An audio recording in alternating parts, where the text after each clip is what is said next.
So to start off Friday night, we had the Celtics go to Orlando for the first NBA Cup game.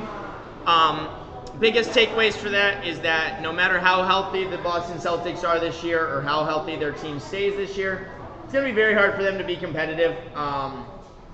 Their front court is just not up to the level of majority of every single other NBA team's front court. You're seeing really big minutes out of Josh Minot, out of Cade, and I think that these guys are going to be a part of their long-term future plans as bench players. But this is a throwaway year for the Celtics right now. They're going to try and stay as competitive as possible because they are a championship caliber team with full health, and they've been there, and their coach is good, and Jaylen Brown is very good. They're always going to be in games, and they're probably going to stay around the 500 mark, but I wouldn't be surprised to see the Celtics be a team to sell around the deadline, sell Anthony Simons, maybe sell on like a, call me crazy, maybe like a Derek White trade if he gets his value up more. I think they have a couple pieces that they'd be willing to move off of by the midseason, but right now, Celtics are just not the competitive team we all thought, and wanted them to be obviously with Tatum. Oh, you guys are saying around? So, but I will say, my bright spot in this game is the Orlando Magic, who have won a couple games in a row now. Without Paolo Banchero really finding his efficiency. As you can see, Paolo Banchero was 1 point away from being the lowest scorer out of the starting five. And call me crazy, but if I'm an Orlando Magic fan, I actually like that right now. The team was struggling when he was taking a lot of shots. He has not been efficient as a shot creator at all. He has not been an efficient shot creator. He's missed a lot of three-pointers. He's missing. Straight up, he's playing a lot of ISO ball, and he's missing a lot of ISO balls. This is a team that needs to shoot more three-pointers. They need to shoot more three-pointers. We've been saying this for years now. If the Magic are going to take the next step, they need to be a three-point shooting team. And seeing Franz Wagner 7 attempts, Wendell Carter 4 attempts, Desmond Bane 5 attempts, Jalen Suggs 6 attempts. That's what you want to see around a Paolo Banchero team, is spacing the floor, letting him get to his spots, letting him be a rebounder. Leading the team in rebounding is very important for this team. And once again, Franz Wagner's coming out averaging 23, 5, and 4. Yeah, they traded 4 first-round picks for Desmond Bane, Kenny. And Franz Wagner is looking like he might be another all-star again. Yeah, he might be another all-star again in this league because he really can do it all on the court. He's confident in his driving ability. He's a good playmaker for a forward position. He's the exact kind of number 2 guy you would want on a team. The unfortunate part is Paolo is not playing like a number 1 on a championship team at all right now. But in terms of overall team building, this is exactly what I want to see from the Magic. While Paolo is struggling from the field, let's get other guys going. Let's get a lot of three-point attempts up because that will beat teams like the Boston Celtics. And it did. 123 to 110. Let me look at that schedule real quick because I believe, they've won 3 of 4 now, the Orlando Magic. So shout out Orlando for catching a little stride. They got work to do, but wins are wins, and you take that all day. The Cavaliers walked all over the Washington Wizards. I don't have much to say about the Wizards in general, guys. They're 1-8. Shout out CJ McCollum for having one of his best games as a Wizard so far throughout the year. But we talked about them a little bit last week. They're still just full development mode. Trey Johnson is looking really good. His mid-range confidence tells me that Trey Johnson can be an easy 22-plus point per game scorer in this league. If Franz Wagner can with his offensive arsenal, Trey Johnson definitely can because he's a really good shot creator. I really like Trey Johnson, 6th overall pick out of Texas. I think he's going to be a really bright spot to this team's future, especially at the guard position. Learning behind a guy like CJ McCollum. Beautiful. But Cavaliers walked away with a depth win. As you can see, they played so many guys on this from their bench. Jalen Tyson, 23 minutes. Sam Morrell, 18. Craig Porter, Tyrese Proctor got in 17 minutes. Shot 5 of 6 from 3. Your bench, if the Cleveland Cavaliers bench is going to play that way, they're going to win a lot of games. And I do want to say big shout out Darius Garland, coming back from that injury and fitting right back to where he was. 28 minutes, 20 points, 9 assists. Big win for the Cavs, but it's over the Wizards, so it's kind of what we expect. Still one of the most disappointing teams this year. Obviously, Trae Young is down with an injury right now, but the Atlanta Hawks have really been disappointing. Porzingis has not really been that great for them as a starting center. I would almost argue that Onyeka Okongwu has been better. I know he had a bad shooting game last night, but he's been better. This was honestly a game I wanted to see the Hawks win to give me a little bit more confidence in their ability to win games without Trae Young, and they didn't. Porzingis didn't step up as much as I would have liked to. Reece Shea missed a lot of threes. If you look at their bench shooting, they shot 1 of, 12 from 3 off the bench for the Atlanta Hawks. Not what you need off the bench. Asa Newell, get that man some minutes. Caleb Houston can shoot, get him some minutes. But yeah, if the Hawks aren't going to be able to make three-point shots, they're not going to win games. They're just not going to win a lot of games. The Raptors took advantage. They took over the lead in the second half, and they won both quarters with a runaway in the fourth quarter. I didn't get to watch much of this game, if I'm being honest, so this is a lot of my box score analysis. But if I'm the Raptors, I would say Grady needs to get a little bit more minutes than just 13 minutes a night. No way Jamal Shed should be getting more minutes than Grady. No way Sandro Mamu should be getting more minutes than Grady. Both weird teams in the East that we really won't be able to fully see what they are until about the trade deadline, all-star break. But tough loss for the Hawks. You would like to see them win, but with no Trae Young, it's going to be tough. And Jalen Johnson, unfortunately, is not number 1 option offensively. He might be a great number 2. Not a 1 offensively. You can't really run your offense around him, so yeah. The Detroit Pistons took down the Brooklyn Nets. We've talked about the Nets a decent amount this week. Still figuring out that point guard role. Finally, they put Jaeger Demon in the starting lineup. Who would have thought you'd take 5 first-round picks, maybe play one of them, right? Maybe just give one of them minutes, which they did, finally. But the Detroit Pistons behind Cade Cunningham with 34 and 10. Easy win for the Pistons. The one thing I will say that I have not talked about yet this year is how good Jalen Duren has been. He is a rebounding machine. He's an efficient machine. He's been running the pick and roll incredibly as a roller. He's a solid defender, not great defender, but solid presence in the paint. But he is so efficient offensively. He's kind of what we expected DeAndre Ayton to be when he was coming out of Arizona. Like, easy finishes, gets a lot of rebounds, makes his presence felt offensively, and is a presence defensively at least. I will say, though, this Pistons team still feels like they're 2 to 3 years away from building their finalized championship roster with around Cade Cunningham. I think Asar Thompson's a great building piece. I think Jalen Duren's a great building piece. I think Ron Holland's great off the bench. I don't really love Isaiah Stewart being a starter. I'm not really high on Duncan Robinson being there. I know Duncan was a big offseason acquisition, replacing Malik Beasley.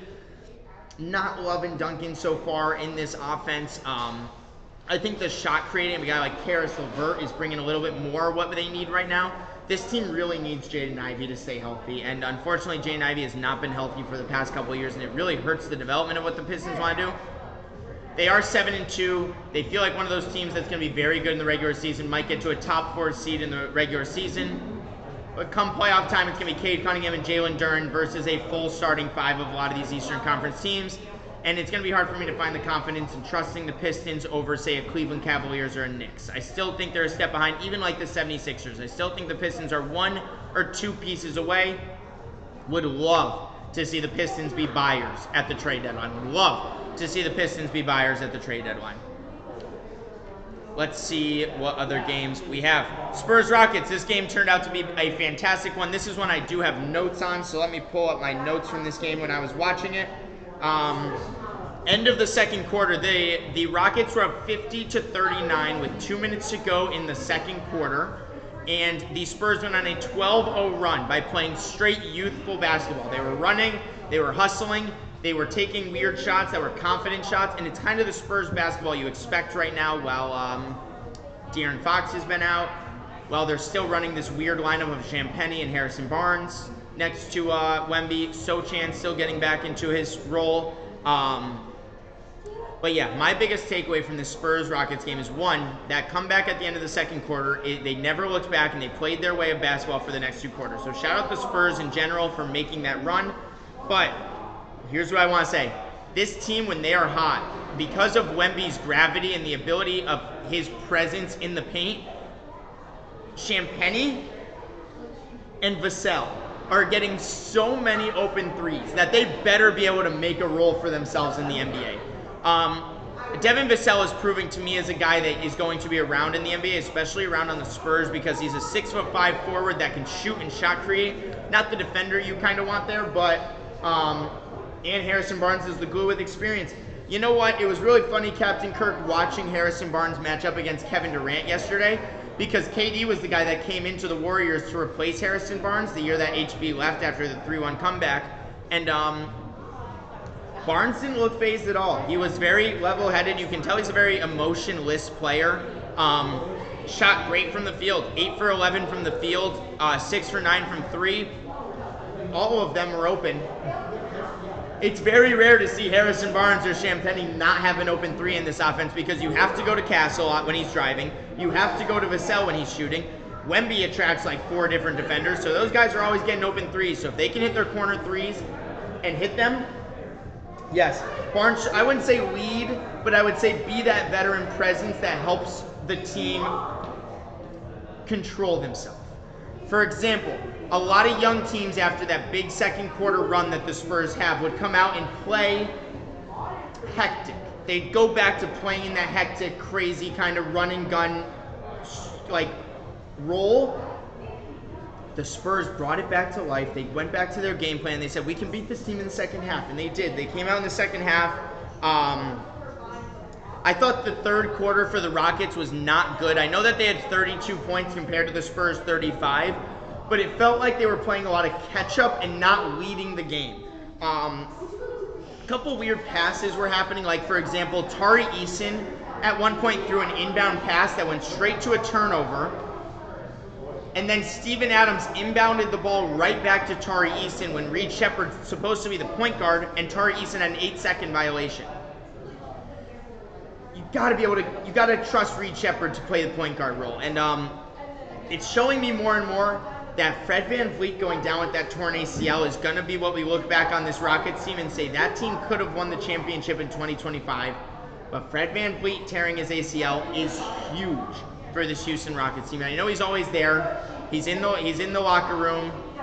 He's at practice coaching these guys. But they still don't have a trustworthy point guard that they want to empower to be the point guard.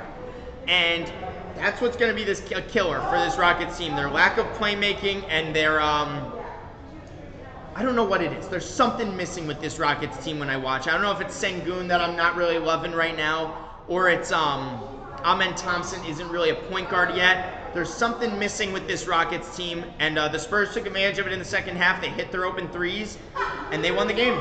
So shout out to San Antonio for that, for winning the game off of a lot of open 3s. I'm going to be honest, guys, I didn't tune into any of this game, but I did watch every highlight of Khan Knuppel. I know he shot a lot of shots, 23 shots. When LaMelo's out, Khan should be the guy. And I love to see Khan get 40 minutes, 30 points, 5 of 13 for 3, 8 rebounds, 3 assists, a steal and a block. He's looking like the shooting guard you want next to a guy like LaMelo. He's kind of defensive-oriented, shooter. Austin Reeves-esque. I hate to say it because they're both white guys, and you guys are going to say that's why I'm saying it, but Austin Reeves-esque, the way he be shooting the ball. Rookie of the year. Listen, if he can keep it up and the Hornets are somewhere near that playoff hunt, you can make a case for Khan for Rookie of the Year over a guy maybe like VJ, over a Cooper Flagg, yada yada. I did talk about the bum Rockets a little bit, Triple G. I was just saying, man, the more and more I'm watching this team, the more I'm seeing why Fred VanVleet is such a big, impactful player for that Houston Rockets, because they don't have a point guard they trust right now. I will say, Miami Heat, this is going to be a team that if they can sneak into that 7-8 seed again, no one is going to want to see the Heat. They got their rotation down. They're still missing a couple guys.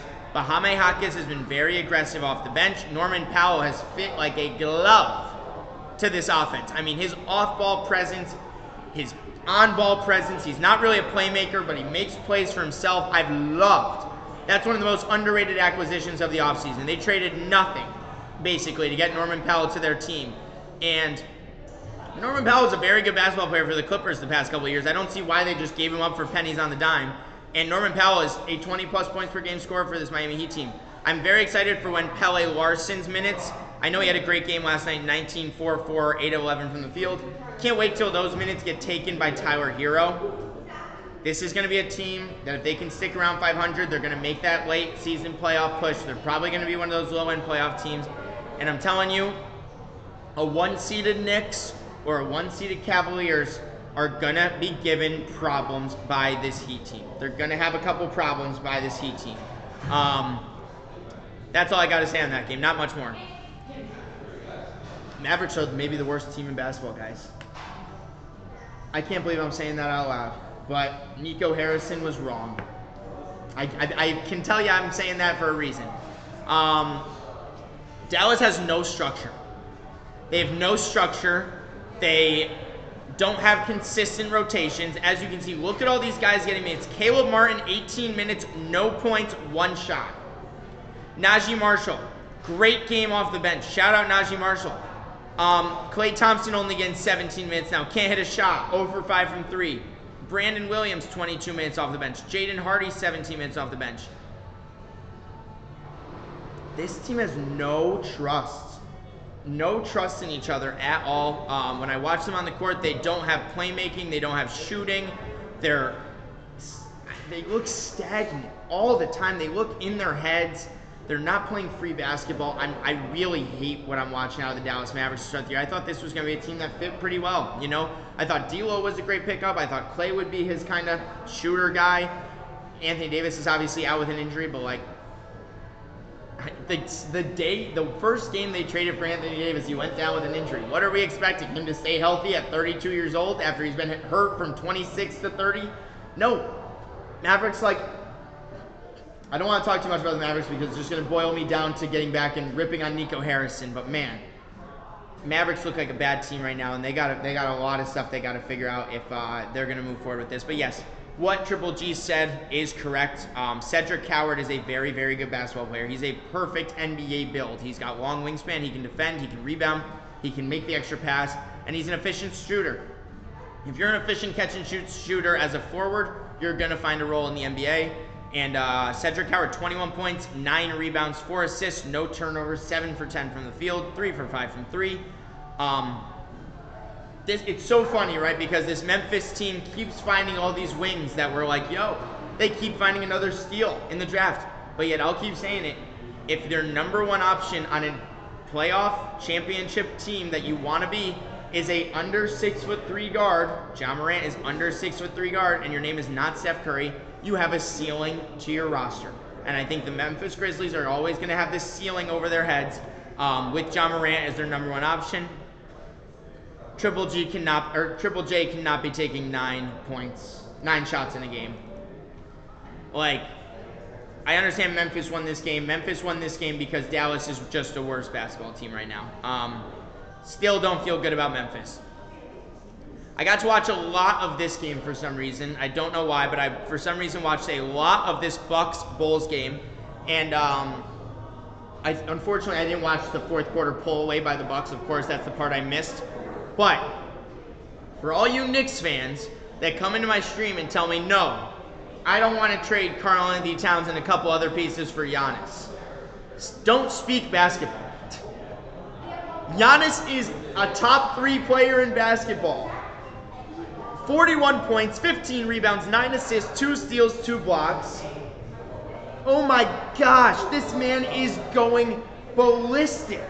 They have no one else he really trusts.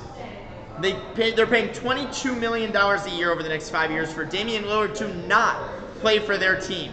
And Giannis said, don't you worry, guys. I got you. And Giannis has almost single-handedly, with Ryan Rollins and Miles Turner being their second best players on this team, leading this Milwaukee Bucks team to a 6-3 record so far to start the year. This should be a top 4 seed in the East. When I talk about teams like the Pistons are worse than the Bucks strictly because Giannis Antetokounmpo exists. The Heat are worse because Giannis exists. The 76ers, I think, are pretty even with the Bucks. That's a really good matchup in my opinion. But the Bucks are a top 4 team in the Eastern Conference right now, and it's really because Giannis Antetokounmpo is in his prime, and he's playing exactly what you expect Giannis to do. I mean, 41, 15, 9, 2, and 2. When you watch him play, he gets the ball. He controls the whole game, guys. He controls every part of the game when he's on the court. You can't drive in on him defensively. People are scared to go at him in one-on-one situations. Josh Giddey, I know he had 14 assists. He's fantastic, right? Josh Giddey is one of the best passers in all basketball, but The team couldn't rebound. They couldn't get rebounds and push the pace, which is how the Bulls have been winning every game this year. And you know why they couldn't do that? Because Giannis and Miles Turner and Kyle Kuzma dominated the rebounding numbers, and they controlled the game the whole time. It felt like they were in control of this game. I got to watch the middle of it, the second and third quarter. It felt like Milwaukee was always one step ahead of Chicago, and it was always because Giannis was one free throw away or one drive away from changing the game, and that they kept the lead the whole time. Shout out to the 16-point win for the Bucks over the Bulls. 40-point win. I don't have much to say about this. I cannot believe that we're still seeing Lauri Markkanen on the Jazz. By the trade deadline, Lauri better be traded to a competitive team. Please, some team buy Lauri Markkanen. Please. I want to see Lauri Markkanen as a third option on a championship team. You cannot tell me that Lauri Markkanen is not similar. For real, Tony, if Giannis could come to the Warriors, I'd give up everything other than Steph Curry. I'd give up any other player other than Steph Curry to get Giannis to the Warriors. Now, I will say, Tony, you're talking about the Warriors. We could have had Lauri Markkanen, and we said no to that trade too. I would do anything to have Lauri Markkanen as a Warrior right now. I mean, he's a 7'1" guy who's averaging 28.6 rebounds. He can shoot. I know he had a bad game last night, but it's just one of those games where you're like, man, get Lauri to a good team so he can have an impact. As for the Timberwolves, I mean, when Anthony Edwards drops 37 points in 26 minutes, congrats, they won the game. Not much to say about it other than the court in that game was crazy. I don't know if you guys saw that bright green court that the Timberwolves had. The glare was literally like reflecting off their jerseys and onto their face. I'll try and show it. Let's see this video. Of course, we're going to see a 30-second ad. I'm not showing a 30-second ad, but Timberwolves court was a little crazy, and that says something because I've seen bright blue ones and bright red ones, but that green glare onto their face was a little weird. Yeah. The Isaiah Hartenstein breakout career game, 33 points, 19 rebounds against the Sacramento Kings.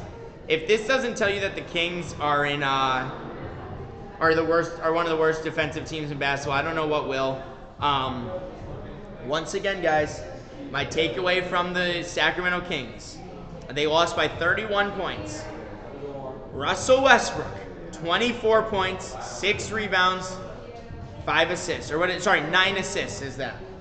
There is no way a guy like Russell Westbrook should be going into the 1 week before the season starts with no contract to be able to go onto a team, play the most minutes on the team, have 24, 9, and 6. Bad organizational management by 29 teams in basketball to look at this guy play basketball in the role he had in Denver and now in Sacramento and say he can. If Russell Westbrook was on the Houston Rockets right now, we would be having very different conversations about the Houston Rockets as a team and their ceiling in the playoffs. And we're sitting here watching him waste to the end of his career away on the Kings and literally be the best player for the Kings. It is sad to see. I cannot believe these teams look at a guy like Russell Westbrook and say, oh, he should be playing in China because of the way he plays basketball. He can fit into roles. He is a great human being. He's as competitive as anyone on the basketball court. And I am dazzled that NBA teams watch what we watch on a day-to-day basis of Russell Westbrook and say, he cannot be a winning player on our team for $2 million. He is on a minimum contract, guys, being the best player playing the most minutes on the Sacramento Kings. It is sad that a lot of teams looked at that and passed up on him in the offseason, but the Isaiah Hartenstein career game, 33 points, 19 rebounds, 16 defensive. I mean, Drew Eubanks was their starting center, and Precious Achiuwa was their backup center off the bench. So it's like, when you really look at them, thank God Ihar had a good game because they don't really have any center rotation outside of Sabonis, who didn't play. And Shea had a bad game, 30 points, 3 assists, 1 rebound. Quote-unquote bad game for Shea, and they won by 31 points. That's all you need to know about the Thunder. Last but definitely least, Tony, if you're still in here, the Warriors lose by 25 to the Denver Nuggets. It felt like every time we went on a run to close it back up, there was a lid over the rim for the next 3 minutes after that, and for Denver, there was not. Jamal Murray was hitting step-back threes galore on us. I mean, he only shot 12 shots, and it felt like he made 15. Jokic is still the best player in the world. No one can tell me otherwise. It is still kind of crazy for me to see Cam Johnson not find his role in this offense. When you look at him, he looks so perfect for the small forward of this team. Like, just looks-wise, he's 6'10". He's always playing good defense. He is a good shooter. He's just not finding his role yet. But my biggest takeaway from this game, Tony, was that the Nuggets found their defensive center replacement in Jonas Valanciunas. Valanciunas is a huge pickup for this Denver Nuggets team because for the past 3 years, they've been relying on Zeke Naji and nobody else to be their backup center. I guess Dario Saric, I think, was in there for a little bit. Jonas Valanciunas changes the whole trajectory of the Nuggets team because the non-Jokic minutes are not just bad minutes. They went on a really big run against us in the second quarter yesterday, Tony, with Jonas on the floor, playing in the pick and roll with Jamal Murray. And it really changes what the Nuggets can do when Jokic is not on the court. They're not just automatically losing all their minutes, which they have been over the past couple of years under Mike Malone with Zeke Naji and Dario Saric. So Jonas Valanciunas, 16 minutes, 16 and 6. Old man Jonas. Yeah, old man Jonas Valanciunas. Didn't even want to come back to the NBA this year, but man, is he going to have a huge impact come playoff time for this team. He's a good defender. At least he's a better physical presence than what they've had, and that changes a lot for this team. As for my Warriors, seeing Pat Spencer get end of first quarter minutes and big time second quarter minutes, that's when I was like, yeah, you can wrap this one. You can wrap this one up real quick. Jimmy, in a non-Steph Curry game, if you guys remember that first game of the year against the Los Angeles Lakers, Jimmy came out aggressive, was getting to the free throw line in the first quarter. I was thinking, oh, Jimmy's back. Well, now we're 2 weeks into the regular season, and Jimmy Butler's back to doing what he always does, which is 10-shot games, doesn't make a three, didn't play really that crazy aggressively. You never want to see a Warriors game where Jimmy Butler is outscored by Draymond Green. I don't care if Draymond Green shot 5 of 10 for 3. Jimmy, you better be shooting the damn basketball. And, yeah, unfortunately, Jimmy is kind of going back to his regular season Heat days where it's like he's not shooting as much as you want. He's not the number one option when, you know, the top guy is down, which Curry's not playing. You want to see Jimmy be the number one option, and he wasn't. I will say, though, for overall progression, we're 5-5. We are a playoff team, Tony. Whether people want to admit it or not, we are a playoff team. The Warriors are going to be in the playoffs. And I like the development we're getting from our young guys still. I think Quinton Post is developing very, very, very much in front of our eyes. He looks so much more confident shooting the ball. He had a no-dip catching 3 in the left corner. I was like, oh man, Quinton Post, like, we got to do that more often. So yeah, I'm liking the development I'm seeing out of him. You said it earlier, we're seeing a lot of really good minutes out of Will Richard. He's starting to find his role on the offense. Like, he should be getting, in my opinion, a game like this when we're losing, he should be getting more minutes than Buddy Hield. He should be getting more minutes than Podziemski. Podziemski's missing his shots. He's not an impactful player. But Denver did what they were supposed to do. When I saw Curry wasn't playing, I was like, I mean, we're not going to beat the Denver Nuggets if Steph Curry's not playing at the end of the day. It's just going to be very hard for us to beat a Jokic team when we don't have an answer.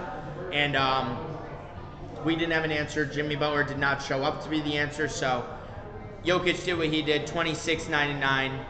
Best player in basketball. Who would have thought the Warriors, without their best player, are going to lose to the Nuggets with their best player? But that's my recap of the NBA Cup games. I love seeing the NBA Cup. It's really brought more excitement to the regular season. The courts are fun. I think the youth fans of the NBA are loving the courts. We're seeing really good performances on a night-in, night-out basis from guys like Cade Cunningham. Josh Giddey is still very good. We're seeing Giannis take over the league again. We're seeing the good players on good teams make good plays, and that's what you kind of want in the NBA to start the year. Good games on tonight, by the way. You're going to see games like Lakers-Hawks. I'd love to see the Hawks compete with the Lakers with no Trae Young for a bit. Sixers-Raptors. Raptors looking to continue their win streak against the hot starts of the year Philadelphia 76ers. I really want a big Joel Embiid game. I can't lie. So, hey Joel Embiid against the Jakob Poeltl and Colin Murray-Boyles front court. Let's have a big game tonight, Embiid. Spurs-Pelicans, I can't wait to see Giannis versus Zion. Oh, no, never mind. No Zion again tonight, so I can't wait to see Wemby just absolutely dominate. And my game of the night, personally, are these two right here. Bulls-Cavaliers, good. Both six-win teams in the Eastern Conference. And honestly, the battle of the gritty teams right here. The grittiest team in the West versus the grittiest team in the East. Trailblazers Heat at 8 o'clock will be a very good game as well. Thank you for listening to my recap of last night's basketball games.